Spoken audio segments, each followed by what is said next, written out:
안녕하세요. 8월 5일 시장의 핵심을 콕콕 짚어드리는 AW 모니터입니다. 오늘 우리 증시는 외국인과 기관이 함께 사들이면서 지수는 올랐지만 한편으로는 조금 찜찜한 신호도 있었는데요. 그래서 오늘 주제는 쌍끌이 매수 속 숨겨진 경고등으로 잡아봤습니다. 지금부터 저와 함께 쉽고 재미있게 오늘 시장을 파헤쳐 보시죠. 오늘 우리가 함께 살펴볼 내용 먼저 알려드릴게요. 첫 번째로는 미국에서 불어온 금리 인하 기대감이 우리 시장에 어떤 영향을 미쳤는지 알아볼 거고요. 두 번째로는 오늘 시장의 주인공이었던 외국인과 기관이 어떤 종목을 샀는지, 그래서 어떤 업종이 강했는지 자세히 들여다보겠습니다. 세 번째가 중요한데요. 이렇게 시장이 좋았는데 왜 원달러 환율은 올랐는지, 그 안에 숨겨진 위험 신호는 무엇인지 짚어볼 겁니다.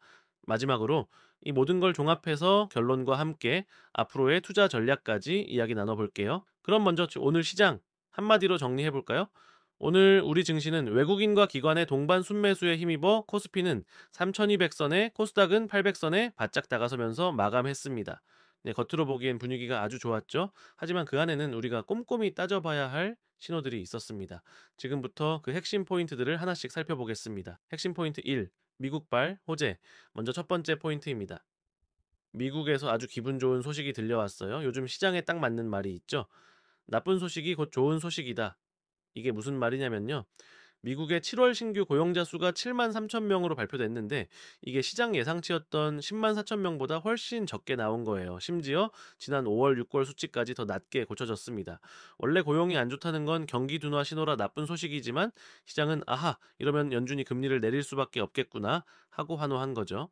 실제로 시장에서는 9월에 금리를 0.25% 내릴 확률을 92% 이상으로 보고 있습니다. 자, 이 그래프를 보시면요. 파란색 막대가 실제 고용자 수인데 3월부터 7월까지 계속 줄어드는 게 보이시죠? 특히 7월에 막대가 확 낮아지면서 예상치를 나타내는 빨간 선보다 한참 아래에 있는 걸 확인할 수 있습니다. 요게 바로 시장이가 금리 인하를 확신하게 된 배경입니다. 그리고 이런 분위기는요, 바로 기술주에 아주 좋은 소식이었습니다. 금리가 좀 낮아질 거라는 기대감은 기술주나 성장주에 특히 호재거든요. 그래서 간밤에 엔비디아를 포함한 미국 기술주들이 크게 올랐고 그 따뜻한 온기가 오늘 우리 증시의 반도체 관련 주식들로 그대로 전해졌습니다. 다음 두 번째 포인트입니다. 그럼 오늘 지수를 이렇게 끌어올린 건 누구였을까요? 네, 바로 외국인과 기관이었습니다.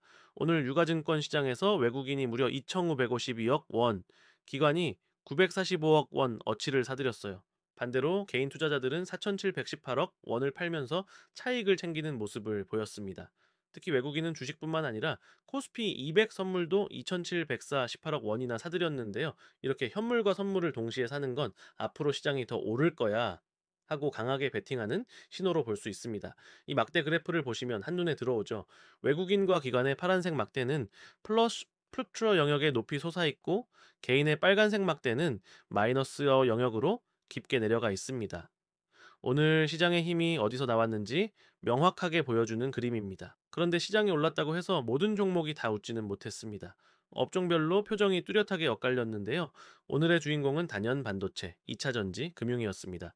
자, 반도체에서는 SK하이닉스가 2.13%, 삼성전자가 0.29% 올랐고요. 이 차전지에서는 LG에너지 솔루션이 2.93%, 포스코홀딩스가 2.76% 상승했습니다. 특히 금융주가 아주 강해지는데 그 KB금융이 3.69%, 신한지주가 3.19%나 올랐습니다. 자, 반면에 자동차와 인터넷 플랫폼 관련 주식들은 조금 쉬어가는 모습이었어요. 업종별 성적표를 보시면 금융, 2차전지, 반도체, 바이오의 파란색 막대들은 모두 플러스권에 있죠. 그중에서도 금융주 막대가 가장 높이 솟아있네요.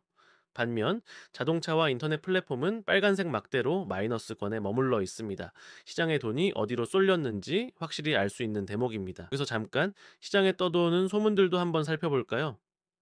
요즘 외국인들이 왜 이렇게 한국 주식을 살까? 에 대한 이야기들인데요. 물론 어디까지나 확인되지 않은 이야기들이니 참고로만 들어주세요. 첫째, 한국 증시 너무 싸다는 겁니다. 월가에서 한국 증시가 다른 선진국에 비해 30% 이상 저평가됐다는 말이 나온다고 해요. 둘째, 똑똑한 헤지펀드들이 금리 인하의 최대 수혜국으로 한국을 콕 찍고 미리 주식을 사 모으고 있다는 소문도 있고요. 셋째, 중국 시장이 불안해지면서 그 돈이 한국으로 넘어오고 있다는 추측도 있습니다. 마지막으로 미국과 중국의 경쟁 속에서 한국이 반사이익을 얻을 거라는 기대감 때문이라는 분석도 나옵니다. 자, 이제 오늘 시장의 가장 중요한 부분, 바로 경고등에 대한 이야기입니다. 정말 이상한 일이 하나 있었어요. 외국인이 주식을 3천억 원 가까이 샀으면 보통 달러를 원화로 바꾸는 수요가 늘어서 원화 가치가 올라야, 즉 환율이 내려가야 하거든요. 그런데 오늘은 반대로 원대 달러 환율이 3.1원이나 올라서 1388.3원에 마감했습니다. 이게 뭘 의미할까요? 네. 지금 들어오는 외국인 자금이 우리 경제 전체를 좋게 보고 들어오는 게 아니라 반도체 같은 특정 종목만 보고 들어오는 단타성 자금일 수 있다는 신호입니다. 그래서 이건 현재의 상승세가 생각보다 약할 수 있다는, 우리가 반드시 주목해야 할 경고등입니다. 이 꺾은 선 그래프가 그 증거입니다. 빨간색 선이 외국인 순매수인데 8월 5일에 수직으로 급등하죠. 그런데 파란색 선인 환율도 따라서 같이 올라가 버립니다.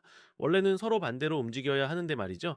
이 이례적인 괴리 현상을 꼭 기억해 두셔야 합니다. 그럼 이번에는 우리가 앞으로 주의 깊게 봐야 할 잠재적 리스크 요인 카브에 대해 조금 더 자세히 파헤쳐 보겠습니다. 현재의 상승세에도 불구하고 우리가 반드시 염두에 둬야 할 세 가지 취약점이 있습니다. 첫 번째는 바로 국내 정책의 불확실성입니다. 요즘 투자자들 사이에서 가장 큰 관심사 중 하나죠. 바로 10억 원 대주주 양도소득세 기준에 대한 논의가 계속 진행 중이라는 점입니다. 만약 이 정책의 방향이 시장의 기대와 다르게 결정된다면 개인 투자자들의 투자 심리에 큰 영향을 미칠 수 있고요. 특히 연말을 앞두고 코스피와 코스닥 시장의 수급에 상당한 변동성을 가져올 수 있습니다. 두 번째 리스크는 현재 시장의 높은 기대감과 차가운 경제 현실 사이의 거리감입니다. 지금의 주가 상승은 사실 경제가 크게 나빠지지 않으면서 금리만 내릴 거야라는 아주 낙관적인 시나리오에 기대고 있습니다. 그래서 고용이 안 좋다는 나쁜 소식이 오히려 금리 인하를 부르는 좋은 소식으로 받아들여졌죠. 네, 하지만 만약 어느 순간부터 이런 나쁜 소식이 더 이상 호재가 아니라 정말로 기업 실적이 나빠진다는 본래의 나쁜 소식으로 인식되기 시작하면 어떻게 될까요? 바로 그 순간, 자, 시장의 뜨거웠던 분위기는 아주 빠르게 식어버릴 수 있습니다. 마지막 세 번째는 월가의 경고 목소리입니다. 세계적인 투자은행인 모건 스탠리를 비롯한 월가에서는 지금의 상승세가 계속 가기는 어렵다는 신호를 보내고 있습니다. 구체적으로는 앞으로 몇 달 안에 최대 10%에서 15% 정도의 기술적인 조정, 즉 하락이 올 수 있다고 경고하고 있어요. 이게 무슨 말이냐면 현재의 주가 상승이 풍부한 유동성이라는 한쪽 날개와 경제가 부드럽게 연착륙할 것, 소프트 랜딩이라는 다른 쪽 날개로 날고 있는 것과 같다라는 건데요. 만약 이 소프트 랜딩에 대한 기대감이 약해진다면 랠리는 언제든 힘을 잃고 흔들릴 수 있다는 뜻입니다. 이렇게 세 가지 리스크 요인을 잘 염두에 두시고 시장의 단기적인 움직임에만 집중하기보다는 한 발 물러서서 전체적인 그림을 보시는 지혜가 필요한 시점이라고 할 수 있겠습니다. 그럼 오늘 내용을 총정리하고 앞으로 어떻게 대응하면 좋을지 말씀드리면서 마무리하겠습니다. 오늘 시장 요약. 미국 고용이 안 좋게 나오면서 오히려 금리 인하 기대감이 커졌고, 이게 우리 시장에 훈풍을 불어넣었습니다. 외국인과 기관이 쌍끌이 매수에 나서면서 지수가 크게 올랐고 반도체, 2차전지 금융주가 시장을 이끌었습니다. 하지만 외국인이 주식을 샀는데도 원대 달러 환율이 오르는 이상 신호가 나타나 랠리의 지속성에 대한 의문 부호를 남겼습니다. 앞으로의 투자 전략은, 자, 단기적으로는 상승 분위기를 이어갈 수 있겠지만 중장기적인 위험 신호도 분명히 있습니다. 따라서 무작정 따라가기보다는 반도체나 2차전지처럼 세계 시장에서 경쟁력이 있는 업종 중심으로 선별적으로 접근하는 지혜가 필요합니다. 오늘 시장을 딱 한 문장으로 정리해 드릴게요. 단기적인 상승의 흐름은 즐기되 중장기적인 리스크는 반드시 경계하라. 본 자료는 투자에 참고만 하시기 바랍니다. 감사합니다.